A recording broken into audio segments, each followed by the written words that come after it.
నమస్తే, welcome to Sakshi exclusive. Hi friends, స్వాతంత్రం వచ్చి 7 దశాబ్దాలు దాటిపోయినా మన పొరుగు దేశం పాకిస్తాన్లో కొందరు అధికారుల మనస్తత్వాలు మాత్రం ఇంకా 1947 నాటి బ్రిటిష్ రాజ్ కాలంలోనే ఉండిపోయినట్టున్నాయి.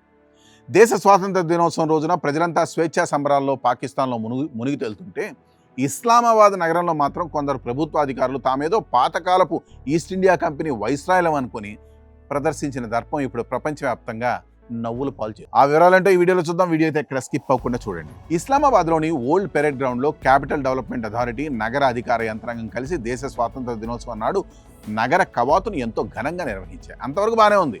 పోలీస్ దళాల విన్యాసాలు, జాంగ్ నృత్య బృందాల డ్యాన్సులు, బ్యాండ్ మేళాలతో పండుగ వాతావరణం కనిపించింది. సరిగ్గా అక్కడే అసలైన కామెడీ మొదలైంది.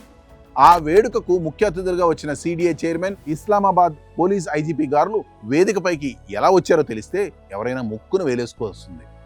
కార్లలోనో జీపుల్లోనో రావడం చాలా సాధారణం అనుకున్నారేమో. నేరుగా బ్రిటిష్ కాలం నాటి రాజసం ఉట్టిపడే 4 గుర్రాల బగ్గీ బండి ఎక్కేశారు.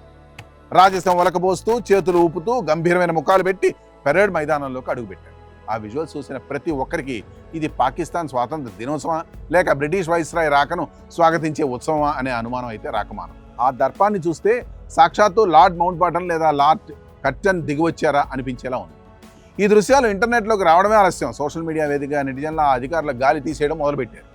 దేశం నుండి బ్రిటిష్ పాలకులు ఆగస్టు 1947లో హడావిడిగా వెళ్ళిపోయారు, కానీ వారి బానిసత్వపు ఆలోచనలు ఈ సరికొత్త బ్రౌన్ సాహెబులను ఇక్కడే వదిలేసిండారు అంటూ ప్రజలు తీవ్రంగా మండిపెట్టారు. స్వాతంత్ర దినోత్సవాన్ని జరుపుకోవడానికి బానిసత్వపు చిహ్నాలను ఊరేగించడం ఎంతటి విడ్డూరం అంటూ ప్రజలు నిలదీశారు.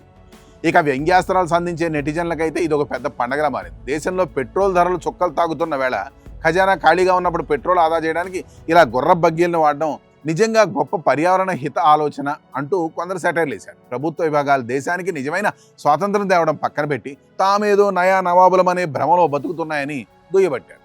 దేశ ఆర్థిక పరిస్థితి ఎలా ఉన్నా, ప్రజల ఇబ్బందులు ఎలా ఉన్నా ఈ బ్యూరోక్రాట్ల దర్పం మాత్రం తగ్గడం లేదు. బ్రిటిష్ వలస పాలన పోయినా వారి రాచరికపు అలవాట్లను, బానిసత్వపు పోకడలను వదలలేని ఈ అధికారుల ప్రసహనం ఇప్పుడు సరిహద్దులు దాటి పచ్చి హాస్యాస్పదంగా మారింది. స్వేచ్ఛా స్వాతంత్రాలకు అర్థం చెప్పాల్సిన అధికారులే ఇలా పాతకాలపు దొరల వేషాలు వేస్తే ప్రజలు నవ్వుకోక ఇంకేం చేస్తారు? ఈ స్టోరీపై మీ కామెంట్స్ తెలియజేయండి. That's all for today. This is Harikrishna signing off Sakshi exclusive.